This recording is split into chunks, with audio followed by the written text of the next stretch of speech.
welcome to the Dareful Project. I'm your host, Deborah Hotelling. So I was having lunch with a friend and we were talking about how we can reinvent our lives.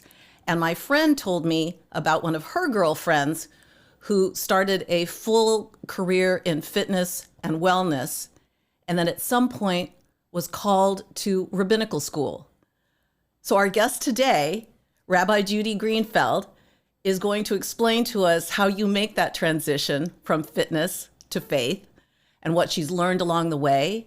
And for any of us who are feeling something, a stirring, those little green shoots, maybe of thinking about faith again, even if we have not been to synagogue or church for a while, how we begin if we are feeling that.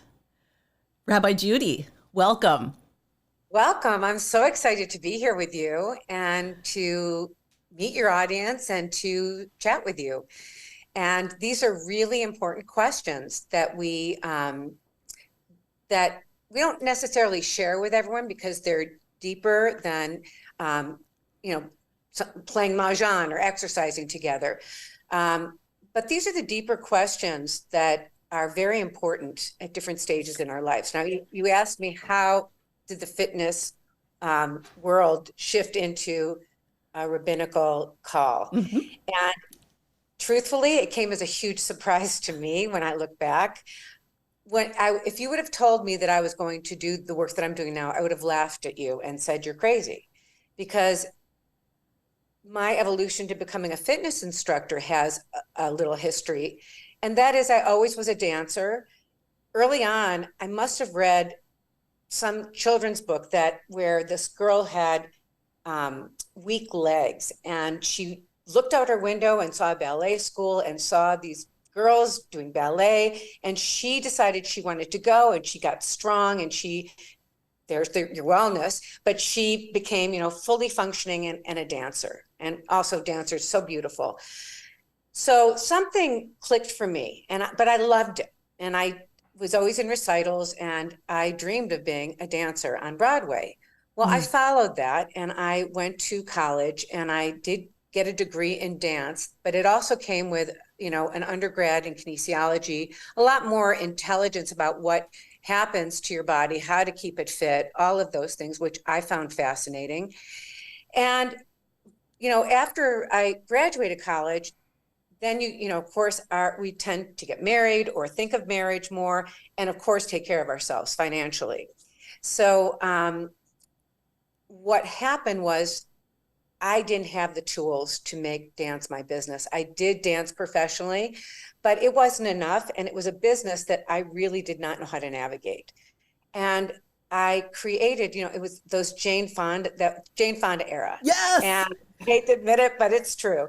And I realized that I could take my dance knowledge and turn that into not only a method for health and wellness, because I was fascinated with health and wellness, but I wanted to do it privately in people's homes. So I created a business called Home Aerobics by Judy. And I actually worked with celebrities. I was in Joan Collins' book. I worked with her. And then that became empty because I also realized that it was a time, I feel like I was what today would be a fitness coach. And I did coach how to eat and how to live correctly. But the evolution of that was also that it makes you ask those big questions. Like, why is it? It's not, I found that even in teaching, it wasn't enough to have a perfect body because there's no such thing, right? That's what you complain about. So let's say you get the perfect body, then what? Mm-hmm. And so what was interesting is that question, now what, is huge for women in these transitional points. And I always was very spiritual, but I'll tell you, my spirituality became heightened when I was 16. There was a tragedy in my home. My father was murdered, and it was a huge, shift for my entire family. I'm the youngest of 5. I lived in Ohio, and it was this shocking tragedy that hit our whole community. And I navigated that. I had a lot of support. I always have. but it made me really, first of all, I feel like I had a moment where I was completely calm, and where something inside of me said, you can handle this. Hmm. And I realized later that it created a deep curiosity in me. First of all, the feeling that I had that I was watched or I was being held was really something I'll never forget, because it was so real and I trusted it. And I don't know if I would call that God, but I felt there was a huge opening. So I was always a seeker, and I was looking, but I wasn't necessarily looking at Judaism. In fact, I was really angry at Judaism. I mean, my question came, like Harold Kushner's book, how do such good things, how could such bad things happen to a good person? And because he was a nice Jewish man, and he, followed the laws. We were conservative Jews, all of those things. And yet, how could this have happened? And why did I deserve this, not growing up with a father? So that was always in the back of my mind. But when you start to ask those big questions, it is, who really am I? What are the things I had no control over and that I need to work on? And also, what's my purpose? Well, I'll never forget. Of course, I tried dream work, and I looked into philosophies, and at that time, Ram Dass and Buddhism and all of these religions that I love. Did a ton of reading, did a lot of yoga and a lot of meditation. And one time I was in a yoga class and I was asked to find my Christ consciousness. And I thought, something said to me again, you don't have a Christ consciousness. Now that was, I've later understood what that really meant. It can be interpreted differently, but I realized at that moment that I needed to go back to find out why I was Jewish and what that meant, because I realized there's very few things that we have zero control over, and that's what we're born into. Whether we like our families or not, we at least have to know what the purpose of that family was and use that as a strength to grow. So if I didn't want to be Jewish later, that's one thing, but I needed to go deeply in to go out to make those decisions, and not based on what my mother or father said, not what the rabbi said. I wanted to know what was true and real. And if I can ask, how old Yeah. were you when you started really starting the building blocks of this again? I would say I was 40. It was after the fitness world, right? And I was transitioning. My children were getting older. My ex-husband and I had the means, and he said, I want you to do what you really want to do. And what was growing was this love for synagogue, because I went back to synagogue, and I went to a very open-minded community, and I started to become friends with a cantor. Now, I also love to sing. And so she would have me, and I knew all of the prayers because I grew up conservative, and it was a Reform synagogue at the time. And I started to really fall in love with that job, and just the ability to be of service and to sing and to embrace, who I was. So I thought, well, do you want to really do this?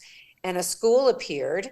I was probably the first student on the doorstep, the Academy of Jewish Religion in Los Angeles, and I applied. And I did. In the other rabbinic schools and cantorial schools, you had to live in Israel for a year. And I couldn't do that, but this school didn't. So I stopped my old profession in the fitness world, and I decided that I wanted to bring wellness to Judaism in the back of my mind. But I first had to go through the more conservative steps, which I was willing to do.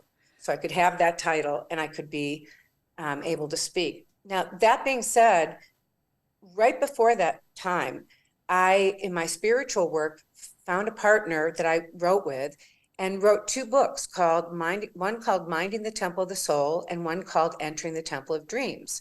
Because I began my search, and I went back to look at, well, what were those things in Judaism, those prayers that set you up for a day? And what were those prayers that closed down your day, and why? And how did that work? And where was the body in Judaism? And so almost 25 years ago, we wrote these books and really researched what happened and why there wasn't a yoga for Judaism and why there wasn't more talk on these home rituals. And that's something that today is relevant and needed, because we don't live in a world that helps us wake up in the morning, except in wellness circles.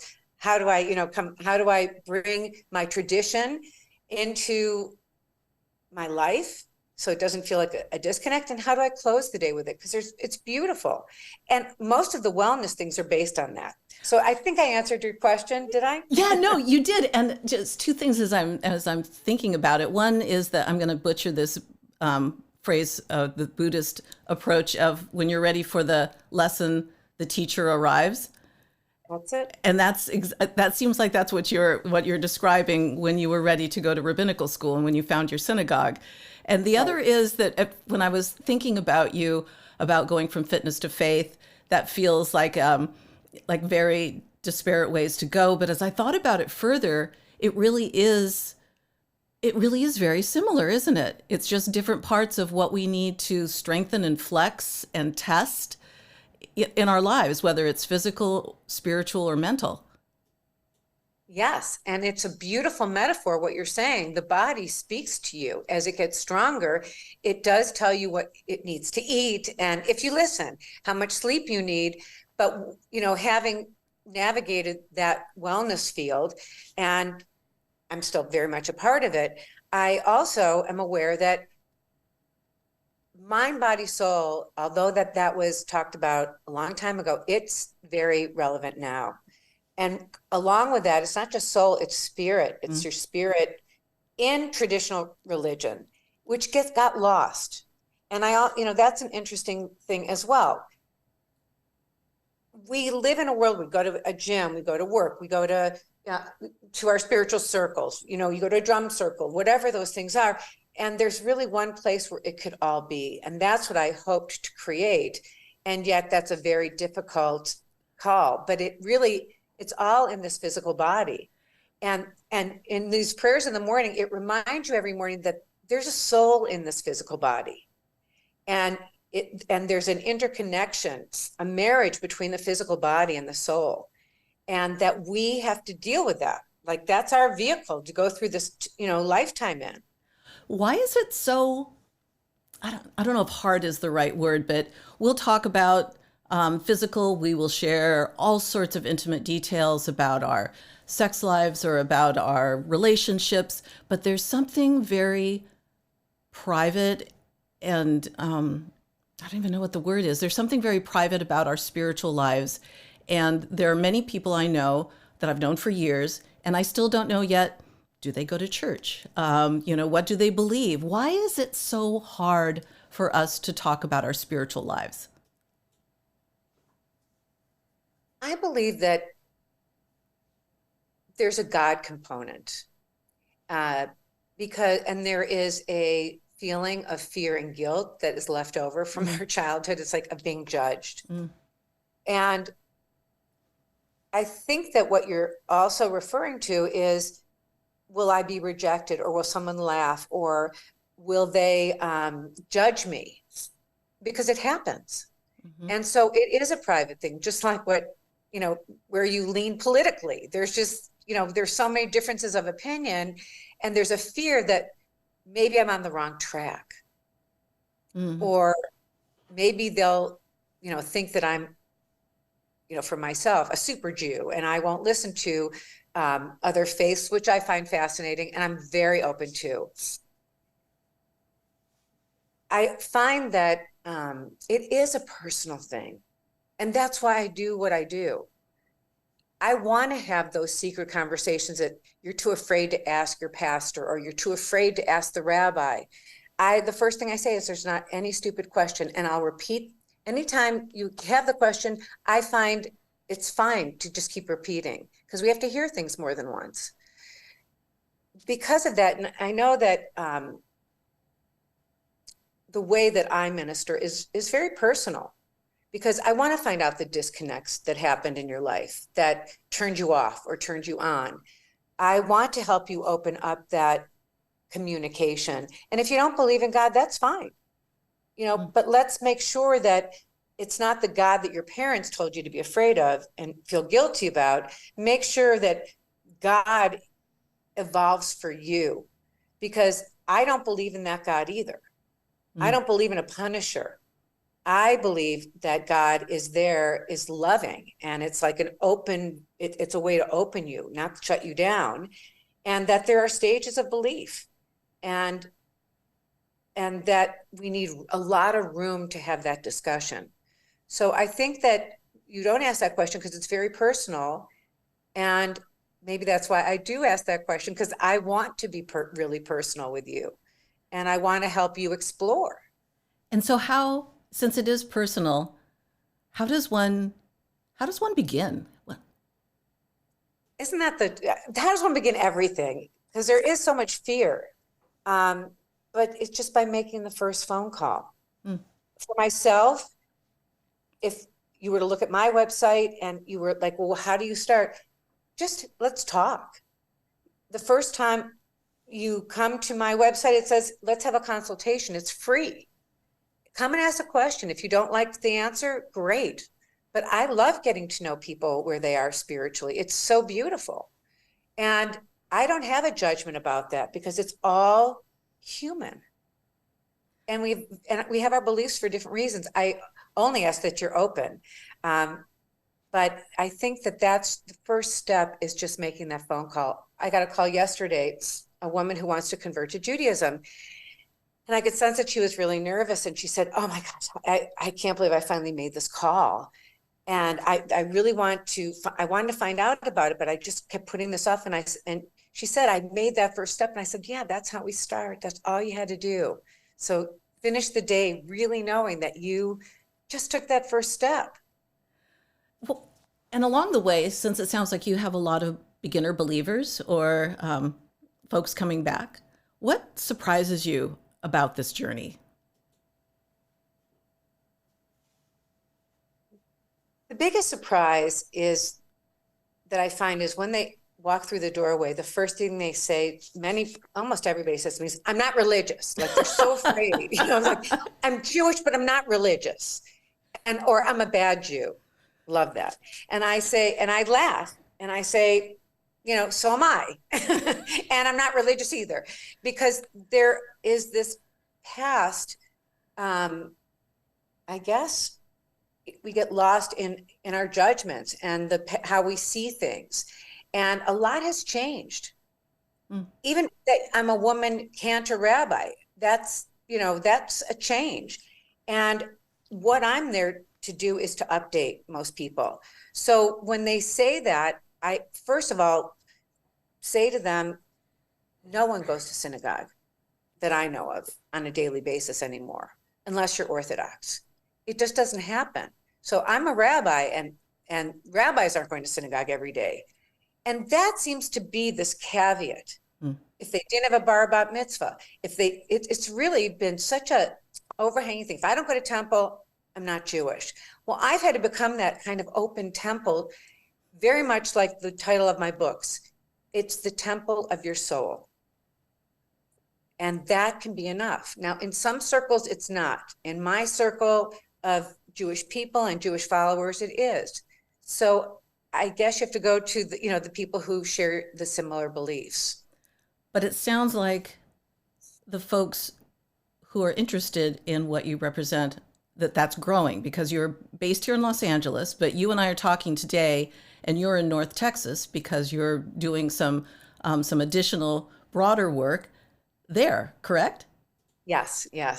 And surprisingly, it's a more conservative community, which is not always open to expanding, into these more esoteric ideas, Kabbalah, some of the mystical, some of these alternative ways. Nachshon Minyan, the synagogue that I lead, was all about that. Let's be on the cutting edge, but also hold on to tradition. Make ritual rich and something that is going to really nourish you and change you, because that's the Jewish experience. It's not what happens necessarily in temple. so that I think was one of the things that you were asking is what surprises me, this, that the children actually are bringing the parents back. The children want it, and the parents are like, are you sure? They don't, oh, we have to go to temple. And the kids that I've worked with over the last 15 years say, yeah, it's fun, and the kids used to come to my Hebrew school. The reason I started teaching religious school is because they were skipping and they came early. Those things surprised me. And it was them, which I hope restores hope to any of your listeners too. Maybe temple services, church services are diminishing, or not, people are diminishing their, whether they're members or not. That next generation just doesn't want to practice the same way you are.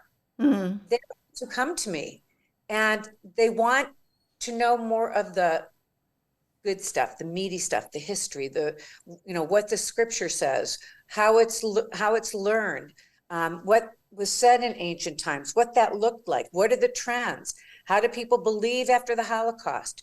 That's the stuff I love talking about. And you don't have to agree with me either. I mean, we're arguers by nature, so.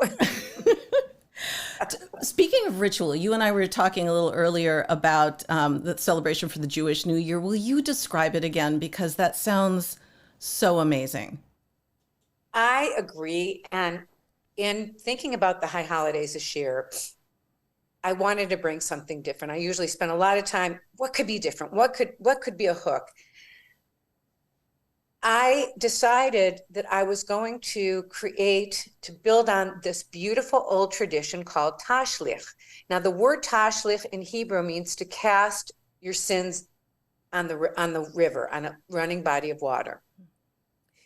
And that whole word of sin, and to say cast it off, it's old. So we're dealing with antiques here, and we have to shine them up a little. But the ritual is the experience that I'm interested in, because it's taking crumbs from probably lunch, but breadcrumbs, and then, embedding into those crumbs the things that are in your way, the things that you that are the crumbs at the bottom of your purse, or when you're cleaning out a drawer that hide in those corners. Mm-hmm. Because those things are actually what the High Holidays is about. Looking at those little character flaws, not your sins like you're a bad person, but they should be called flaws. And I actually play with the word and call them toxins. I play on that word so that it's not a turnoff. Like, I'm not going to temple to confess how bad I am. That's not the point. It's this gentle, beautiful process that's embodied in this little ritual, and taking these breadcrumbs that are messing you up, or they're your resentments that you don't look at. They are your fears, your anxiety. That's in your way. And throwing them on the water is releasing them. And that feeling of release is so powerful. And this year, what I'm doing to bring something more is, when you release, you've got empty space. And I think we need to remember that if we don't put in those places, the places where people have hurt, our disappointments, our anger, if we make space, take the anger out, we have to plant something good in there. So we're going to be planting seeds, and with our other hand, tossing seeds of inspiration and intention that will replace those places. So that little piece is about riding on the waves of forgiveness. And that idea of forgiveness in Judaism is called teshuvah. It's not letting somebody off the hook. It's not saying it was okay. It's really stepping into it and calling it what it is. And forgiveness has one is, you have to grant forgiveness to somebody. You have to ask forgiveness. And the biggest one I have many people focus on is forgiving yourself for just not being who you think you're supposed to be. Forgiving yourself for not finishing everything on your list, little things. And so that ritual I really want it to be at the beach, because the beach is so nurturing. it's so connected to nature. It's the sound of Mother Nature, right? It's that natural steady rhythm. The sand is actually, in truth, it pulls out any negativity.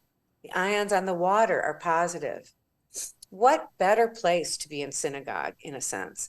What better way? We'll have journals. Well, I'm going to teach. And the best part of it is when you begin, you're going to hear sound bowls. Mm. I'm going to do a little ceremony of sound bowls because they're not just a new thing. They're scientifically proven, the sound of them, and these particular crystalline bowls that are infused with herbs and with minerals and with metals that we need in our bodies, they actually penetrate into our nervous system and balance it. And the decisions that we have to make to let go or to bring something new in has to be made when we're in that neutral state. So we make the right decisions for ourselves, and we don't base it on fear or what everybody else wants us to do.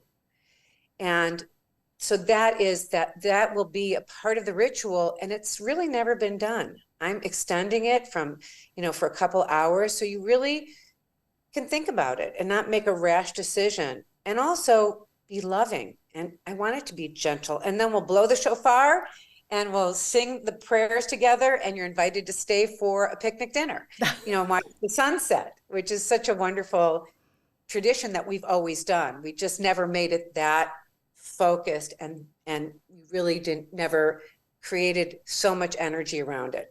But it's been around forever. And probably outdoors more than inside. So this feels very ritual, right?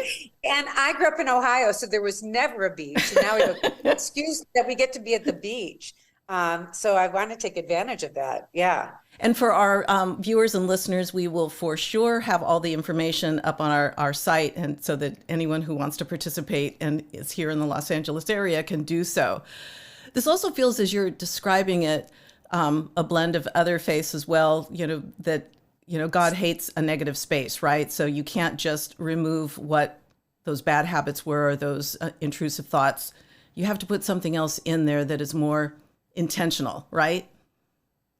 Yeah. Well, what I love that you're saying also, and it occurred to me, you don't have to be Jewish to do this.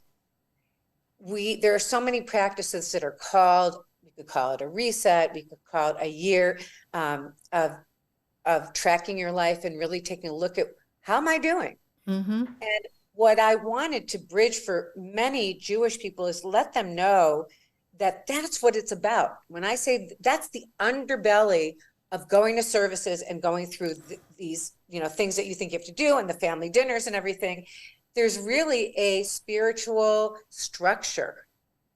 And there's a spiritual structure to our lives. We have apps that keep us on track, and we have all of these things that true religions share so many of these beautiful practices. I know that the Persian community, whether they're Christian or Jewish, Buddhism, these tangible things that wake us up. Some people, some religions throw flowers on the water. It's the act of doing that. And I want to create a space also that's inclusive. I don't care how you want to, talk about yourself. We all are so separate at this time. My hope is that this ceremony I can hold as a safe space, a very safe space to just kind of melt into who you are and how your year is going to make you into the best person you can be. And you touched on something, it does feel still isolated. I mean, we got through COVID and the lockdown, and and we all yearned for being together in person again. And what you're describing, I think, meets a lot of what we're all searching for. But at the same time, it all still feels very separate and difficult, right? What do you find from the people who find you about community and loneliness? Well, that's the most important thing that you're bringing up right now. And there's a lot of things that can fill that space of loneliness and fear. because there's a fear of stepping into the wrong community, like, and not being able to run away fast enough. There's a fear of trying something new. The hardest thing is to assure people it's a safe space. If it's not the right space, you don't have to be there. I don't think it's a good idea for you to be there. And I think that you have to push yourself. You need a friend to pull you. That's a piece that everyone is feeling. You know, we long in our lives to have meaning and purpose, but COVID had us go inside, which in some ways was really good because you were stuck with yourself. But that isn't the end result, because between you being stuck with yourself and Netflix, not a great combination after a while. That gets very lonely. And even to admit that you were lonely was such a hard thing. The circles that I created online. So this is yet another time to have a leap of faith. Nachshon Synagogue is named Nachshon. Very few people can even pronounce that. I have to go say Nachshon. But Nachshon, because we share the Bible, all of us share the same, origins, any monotheist. Nachshon was a friend of Moses's, and he was with that whole group that left, slavery. And think about it. That's a profound connection as well. Slavery, when you're a slave, you have no identity. But here's this group that leaves that and are standing at the water's edge, which we will be standing at the water's edge, and we don't have the Pharaoh's warriors after us. But at that moment, it was Nachshon who started to walk into the water to say, God, I'm here. I'm going to come halfway. That's when the water split. And he's known for taking a leap of faith. And that's what I'm living up to that. I'm taking a leap of faith to do something really different this year. Really, not many people would veer from tradition. And because I can feel that it's needed. And I'm hoping that you will all come along for the ride, because it's going to be beautiful. And it's a tradition that we need to do every year, because we evolve. We are in a spiral of evolving, and Judaism's cycle of the year, which is what I'm going to be teaching all year. So it's not just that one event, is really using those times and letting them know they're going somewhere. There's a whole circle that we're going to return back to at 12 o'clock.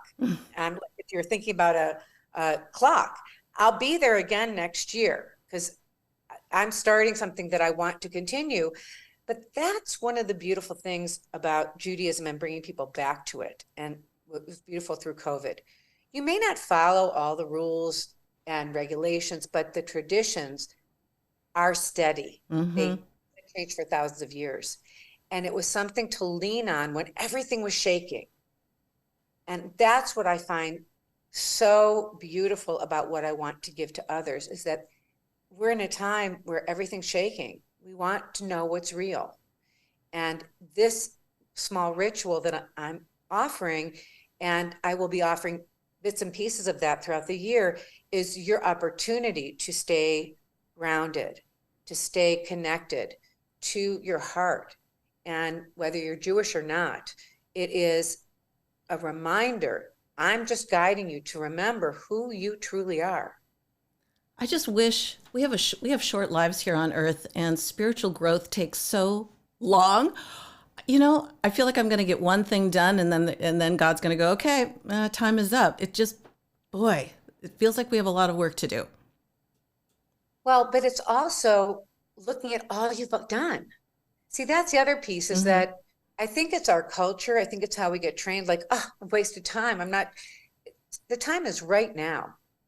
And spiritual growth is not about the workshops you go to. It's not about going to Bali, and it's not about, how many sound classes you go to, or yoga classes, because I'm one of those people that would show up all the time. No matter how much you do, you always feel like you're beginning again. And so it's really to embrace that in this being where I am right now, it's enough. That's the first thing. And that there's so much more to go. Unfortunately, it's not in our hands, but only thing that counts, and this is why I picked Tashlich especially. It's where you're lingering in the doorway. You're literally stopping, which we never do, to think that in that doorway, one step and you're in the future, you're heading for the future, but one step is in the past. And to really linger in that in-between stage is uncomfortable. But to know that there's something you can do where you can start with a list of all the good things you did, all the things that you overcame. You must track and receive that. And I'm going to talk about that. We don't do that enough. Why not start the year rather than look at your sins? That's easy. I can tell you what's bad about me, but to look at all that you accomplished, that takes some time. And I mean brushing your teeth. I mean, did you smile? It's not big things. And that's spirituality. It's in the little things, the simple things that we need to get back to, because we have so many lists. We're so busy being spiritual that we're like a wreck. That's true. That's true, right? Oh, I missed that thing. Oh, I'm not here. You're here right now. Right now. Oh. So how can people find you? Tell us again your books. Give us everything we need to know. Okay. The new website, which I hope you'll all take a look at and look under events, is rabbicantorjudy.org. And when you go there, do it in your upper, don't just do it through Google, go to the www so you can find me. The books that I wrote are on there as well. The first one is called Minding the Temple of the Soul. It's traditional prayers that are, there's 3 or 4 of them that line you up, get you ready for the day. And there's traditional prayers in the second book, which is called Entering the Temple of Dreams, that close down your day and prepare you for dream time, because that's a whole thing unto itself. Yeah. And it's about, really honoring that day and receiving what it gave to you. And there's a little area in there about, hey, forgive me if I snubbed you or didn't know you were there and I hurt your feelings, on a daily basis, so that when we get to the big time of the year, you've, kind of been dusting the area. So it's not like it's not overwhelming. You can find me on this website. There's a free consultation. It's www.rabbicantorjudy.org. And go ahead and look through the things we're doing. I have a community I'm connected to that is being built as we speak, because there's people like yourself who are at new stages of your life. Nachshon is at a new stage in its life of growth. And it's not a done deal. There's always room. It's not like it's gone on without you. You didn't miss anything. And I'm starting classes and groups all year round. There's a monthly sound bath. There is art, that we call it art, that connects you to your soul and to understanding more about what these ancient religions are about. There is Kabbalah that I'm teaching in January. We're doing a Shahike in October, connecting to more nature that we need to. And so I just hope you'll come and just take a look and come to one class. You're invited. And then if this resonates for you, you get a membership subscription and you're on the docket, but you always will be. And I can't wait to hear from you and have discussions with you, even if they're just questions. There's so much to teach you, and there's so much, so many ways of looking at your life and connecting with others. Rabbi, I think this is the start of a conversation. We're going to have to come back and follow up, but thank you so much for your time today. Oh, you're so welcome. It was such a pleasure and honor to be on your show and meet you. I hope I'll see you there. Yeah. Oh, I'm going to be there. Thanks again. Please follow, like, and leave a review. It really helps. We're on all your favorite platforms: Spotify, Apple Podcasts, Google Podcasts, iHeartRadio, Audible, TuneIn, Amazon Music, Stitcher, SoundCloud, and YouTube. And to connect, you can email me at Deborah@dareful1.com. That's Deborah, Debra, at dareful1, that's with the number 1.com. Thanks for listening.